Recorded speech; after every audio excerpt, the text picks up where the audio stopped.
Adrian Cole had signed a lot of documents in his role as assistant to New Meridian's colony administrator, but none of them had felt quite like the marriage contract sitting on the desk before him. Heavy synthetic paper embedded with verification tech, text in both human standard and the flowing script of High Valorian, enough legal clauses to make his head spin. "This is insane," he muttered, stylus hovering over the signature line. "This is necessary," his uncle, Administrator Marcus Cole, replied from across the desk. "New Meridian has 6 months of resources left at current consumption rates. 8 months if we ration aggressively.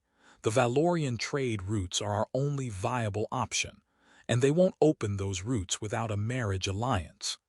Adrian had heard the argument a dozen times. It didn't make it less surreal.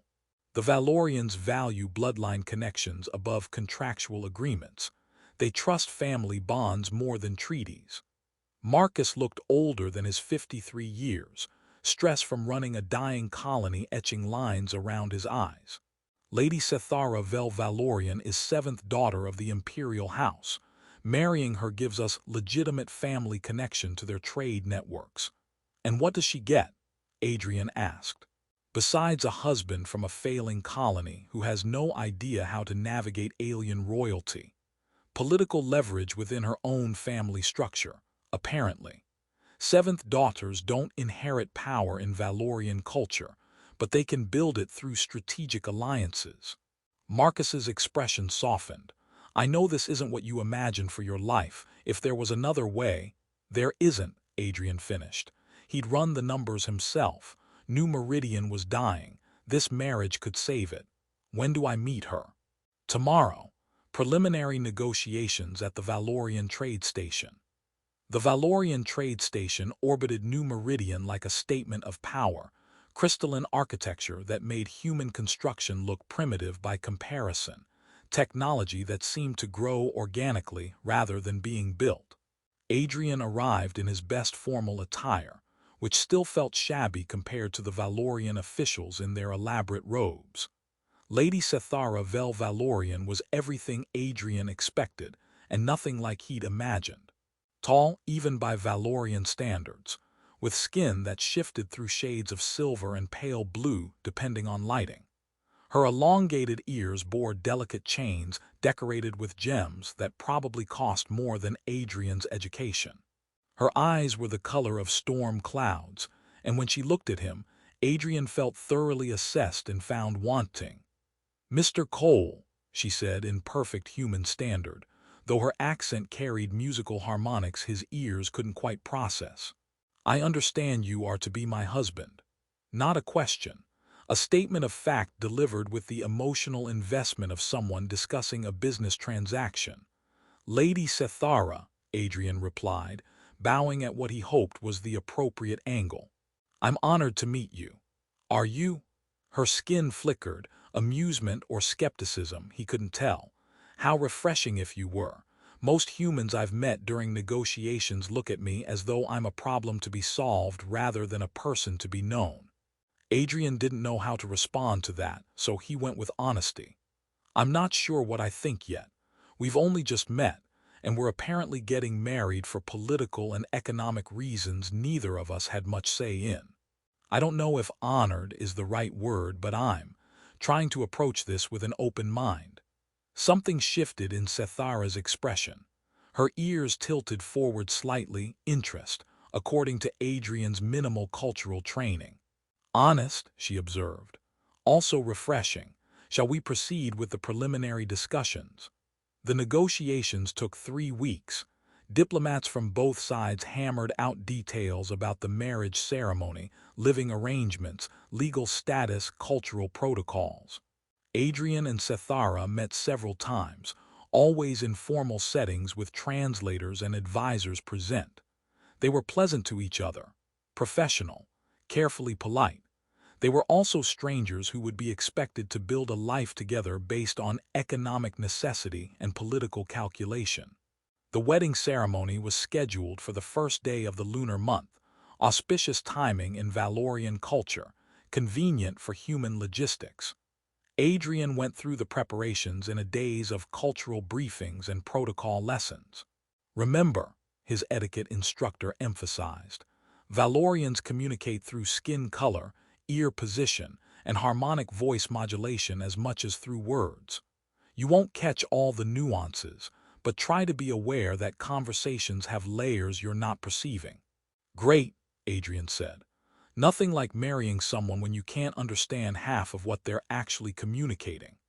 The wedding ceremony itself was elaborate, hours of ritual that blended human and Valorian traditions in ways that satisfied diplomatic requirements while probably pleasing neither culture's aesthetics.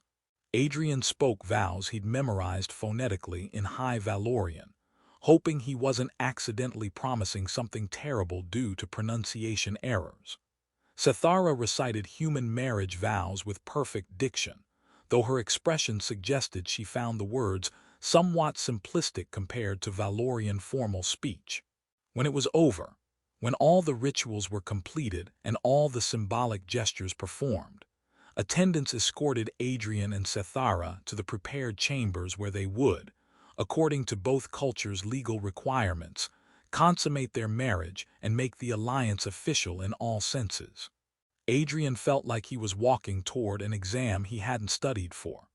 The wedding chambers had been designed to accommodate both species, human furniture at appropriate heights, Valorian environmental controls creating atmosphere comfortable for both.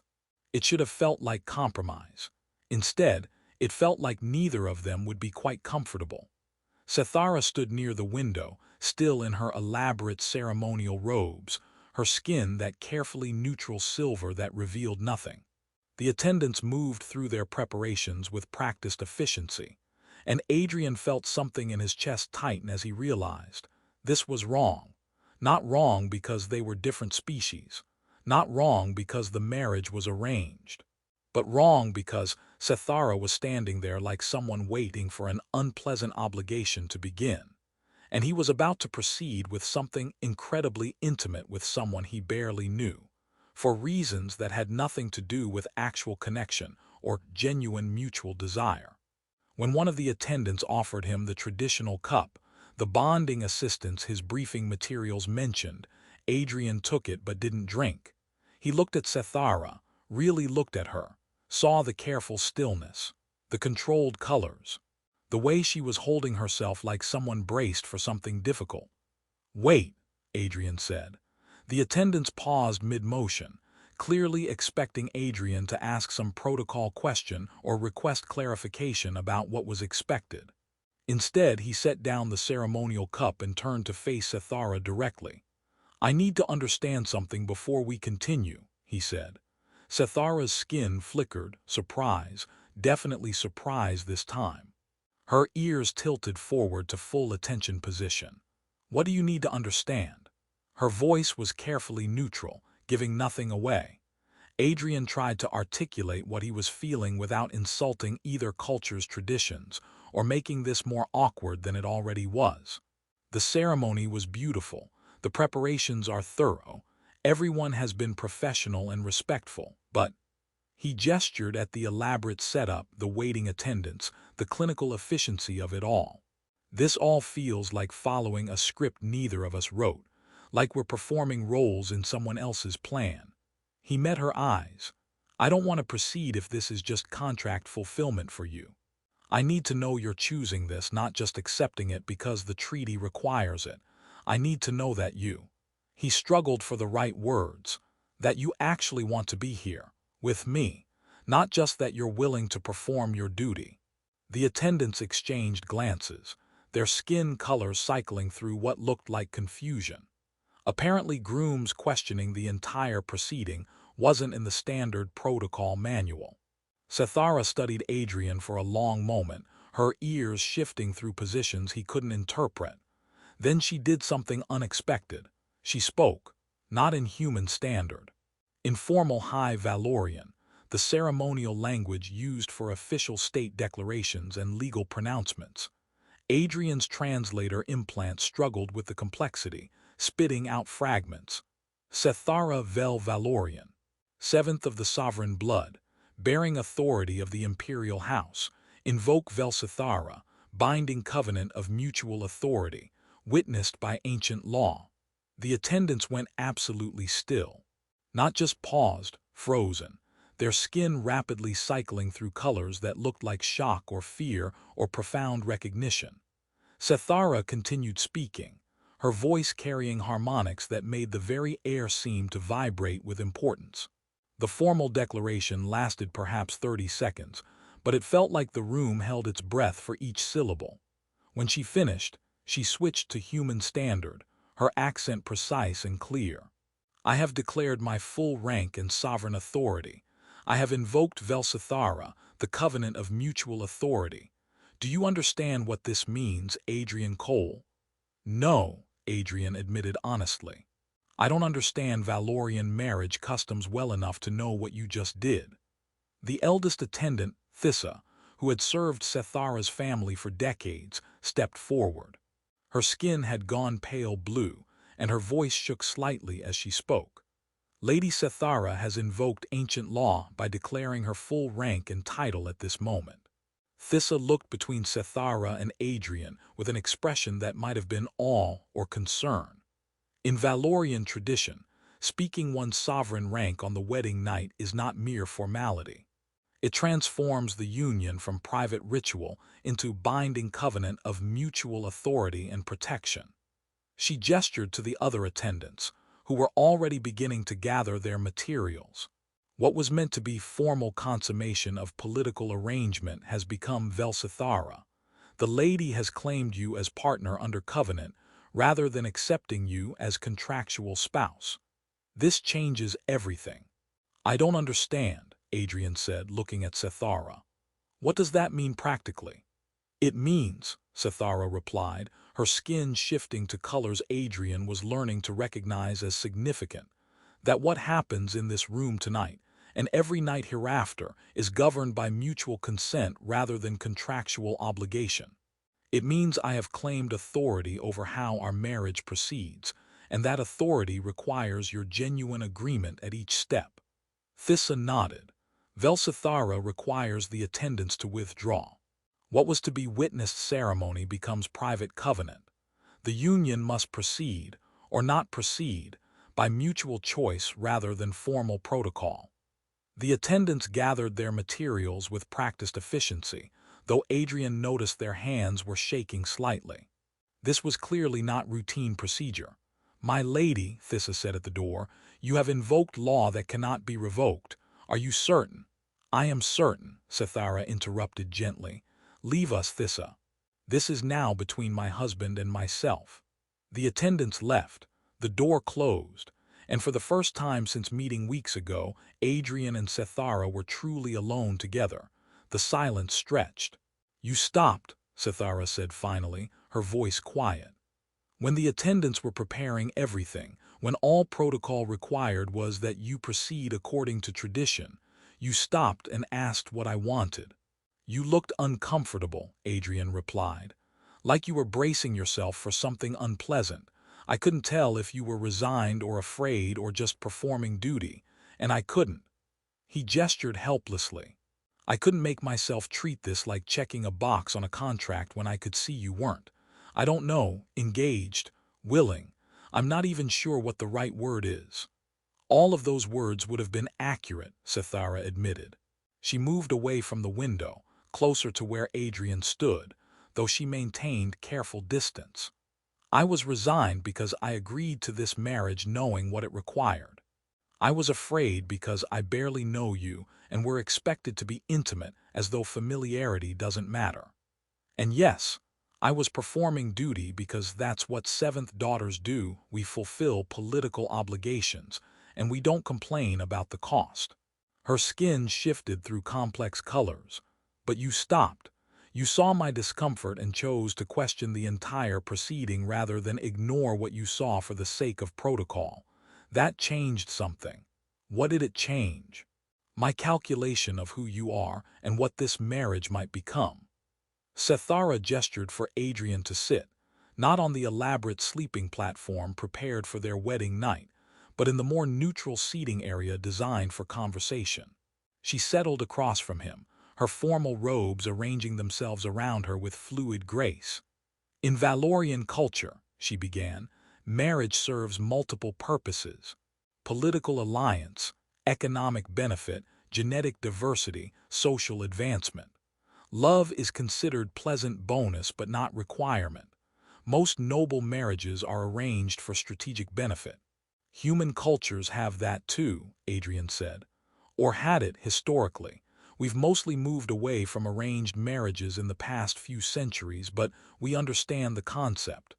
Yes, but what your culture may not have is Vel'sethara. Sethara's ears tilted in the position Adrian was learning, meant she was being very precise about something important. Vel'sethara is ancient law, predates the current imperial dynasty by millennia. It was created during a time when arranged marriages often resulted in abuse of power, when stronger parties could force weaker ones into situations they had no ability to refuse. She pulled up a holographic display, showing text in High Valorian with translation scrolling alongside. Vel'sethara gives the person in lesser power position the right to invoke covenant authority at the moment of greatest vulnerability, the wedding night. By speaking their full rank and invoking the covenant, they transform the marriage from contractual obligation into mutual partnership bound by ongoing consent.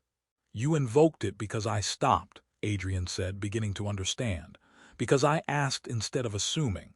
Precisely. Sethara's skin shifted to warm gold approval.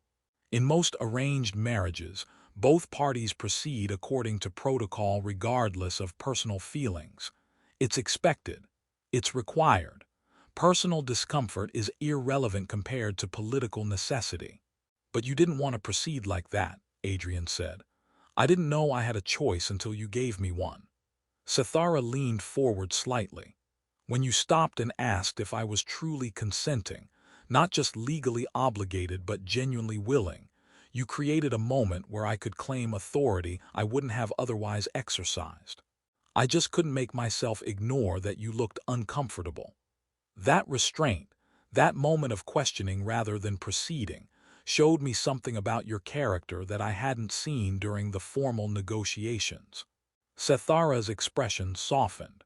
It showed me you see me as person with agency rather than political necessity, that you value genuine consent over contractual permission, that you're willing to risk diplomatic complications rather than proceed when uncertain of my true feelings. Adrian absorbed this. So by invoking Vel'sethara, you've made our marriage about mutual choice rather than just fulfilling the treaty requirements. Yes, but the treaty is still satisfied, more than satisfied, actually. Vel'sethara is considered the highest form of marriage in Valorian law because it requires ongoing mutual consent rather than single ceremonial agreement. The alliance between New Meridian and the Valorian Empire is secure, but now it's secured by covenant partnership rather than mere contractual obligation. What does that mean practically?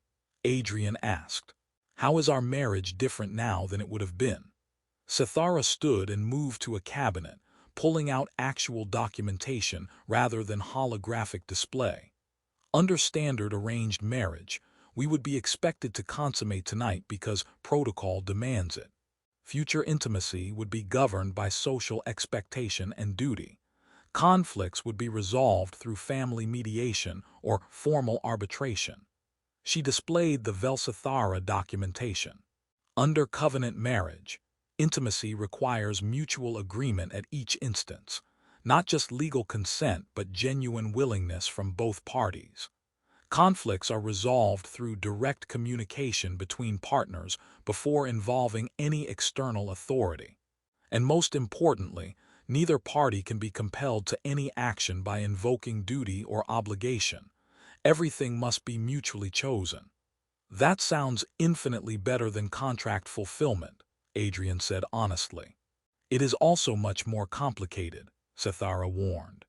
It requires actual communication, honest assessment of feelings, willingness to negotiate rather than simply perform expected roles. Many Valorians prefer the clarity of contractual marriage. Everyone knows their duty, everyone performs their role, personal feelings are secondary to function. But you invoked covenant anyway, because you stopped. Sethara's skin shifted through colors that spoke of sincerity. Because in that moment, you showed me that you value my genuine consent over protocol compliance. That quality made me willing to risk the complications of Vel'sethara for the possibility of building something real rather than merely functional.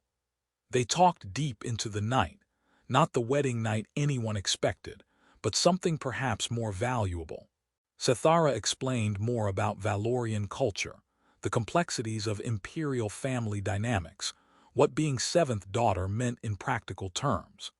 Adrian shared human perspectives on partnership, the importance his culture placed on mutual affection in marriage, his own uncertainties about navigating cross-species relationship. "I need to be honest," Adrian said during a lull in conversation. "I have no idea how to be a good husband to you. I barely understand your culture. I don't know what you need or want or expect. I'm probably going to make mistakes constantly. I need you to understand that I value honesty about those uncertainties more than pretense of confidence," Sethara replied. "You stopped tonight because you sensed something was wrong even though you couldn't articulate exactly what. That instinct, that willingness to pause and question rather than proceed blindly, that's worth more than cultural expertise." "So what happens now?" Adrian asked as the chronometer indicated the night was well advanced. "We've talked for hours. We've established that we're in a covenant marriage rather than contractual one. But we're still strangers who barely know each other. Now," Sethara said, "we build partnership at whatever pace feels genuine to both of us. Vel'sethara doesn't require immediate intimacy. It requires mutual agreement about when and how intimacy happens. We have time, we have space. We have the freedom to discover each other as people rather than performing roles as spouses." She stood, moving to the sleeping platform. "Tonight, I would like to sleep. Alone if you prefer, or sharing space if you're comfortable with that. But just sleeping. No expectations beyond rest after a very long and emotionally complex day." "I can share space for sleeping," Adrian said. "That seems reasonable, a starting point." They settled into the elaborate sleeping platform, on opposite sides, carefully maintaining personal space, but sharing the same general area in a way that felt like tentative trust rather than obligation. Before the lights dimmed completely, Sethara spoke one more time. "Thank you for stopping, for asking, for giving me the choice to invoke Vel'sethara rather than simply proceeding with what was arranged." "Thank you for claiming the covenant," Adrian replied, "for transforming what could have been awkward duty into actual partnership. I'm glad you had that option. I'm glad you gave me the opportunity to use it." The weeks following their wedding were nothing like either culture expected. News of Sethara's Vel'sethara invocation spread through both Valorian and human diplomatic circles with the speed of scandal. The seventh daughter invoked covenant marriage with a human. The shock in Valorian court was palpable. For a political arrangement, that's unprecedented. "Precedented," Sethara's mother, Duchess Velara, corrected during a tense family meeting Adrian and Sethara attended via holographic link. "Vel'sethara is ancient law properly invoked. Unusual, yes. Unprecedented, no." "But why?" one of Sethara's sisters asked, her skin showing genuine confusion. "The alliance was secured. The contract was valid. Why complicate everything with covenant law?" Sethara's skin shifted to the confident blue she'd begun showing more often around Adrian. "Because my husband showed me respect I hadn't expected. He stopped when he sensed my discomfort. He asked for genuine consent rather than proceeding with contractual permission. That restraint deserved acknowledgement." "Restraint?" Another sister's tone was skeptical. "You invoked binding covenant law because he hesitated." "I invoked covenant law because he recognized my agency when he could have simply performed his duty," Sethara corrected.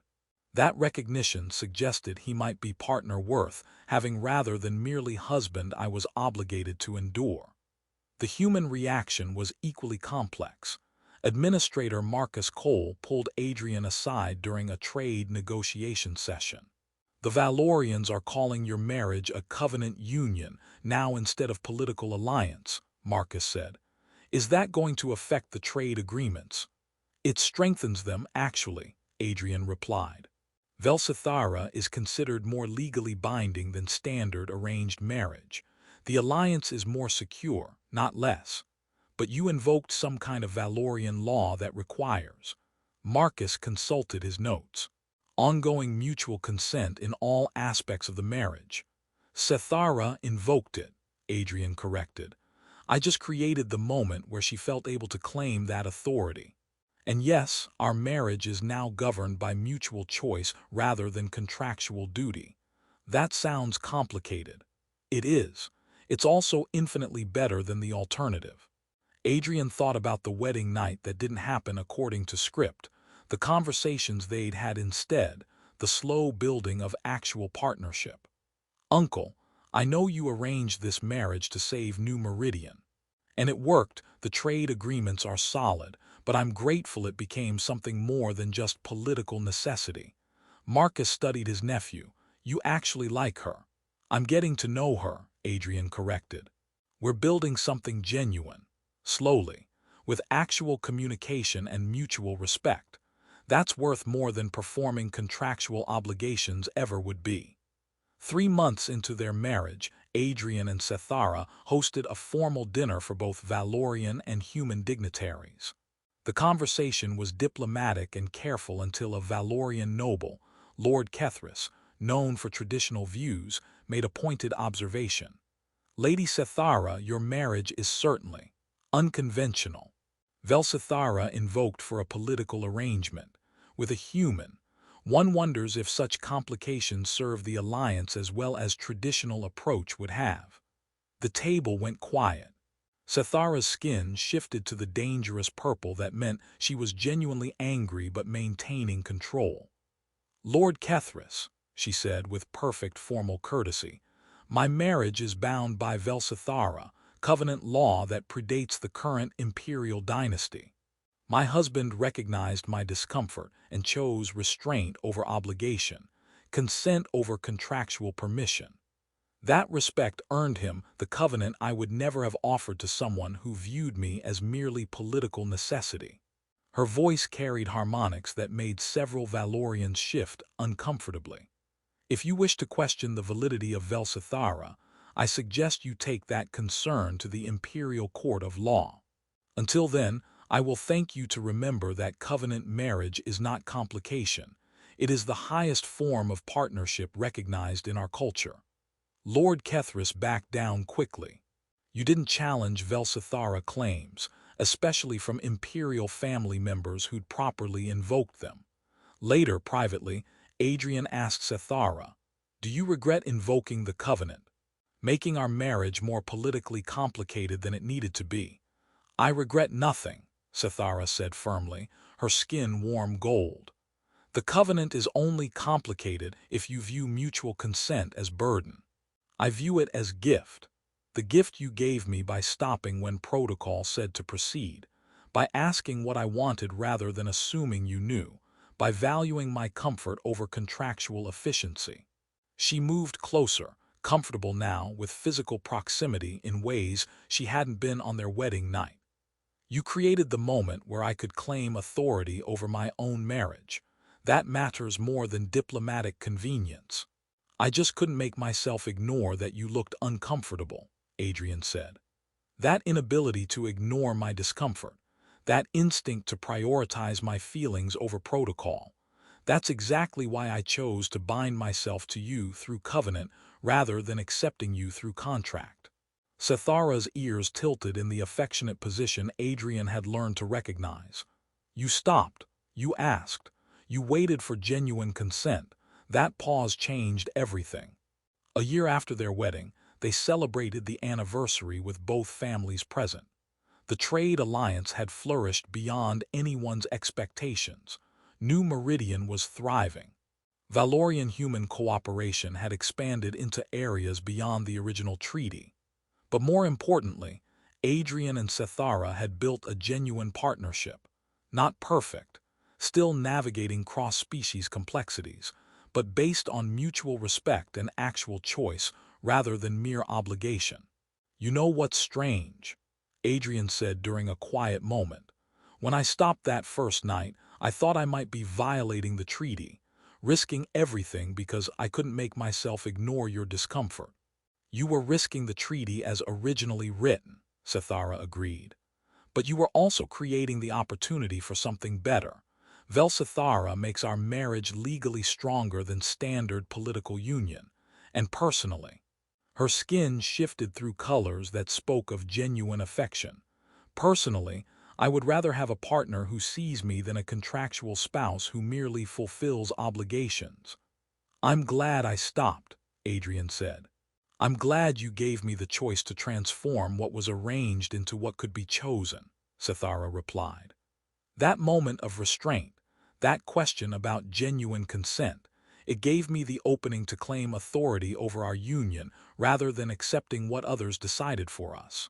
They stood together looking out at the view that combined human settlement and Valorian trade station, two cultures learning to build something together, just as they had learned to build their partnership.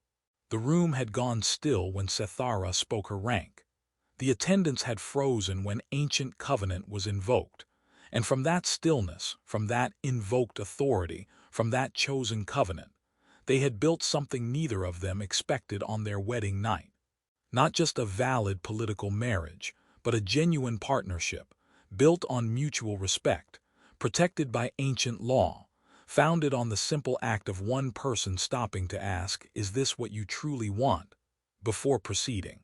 Sometimes the most important moment isn't action. It's the pause before action, the question before assumption, the consent sought rather than permission assumed. Adrian stopped. Sethara claimed her authority. The room went still. And from that stillness, choice, covenant, and genuine partnership built on foundations stronger than any contract could create. That's what Vel'sethara meant. That's what the pause created. And that's what transformed obligation into something chosen.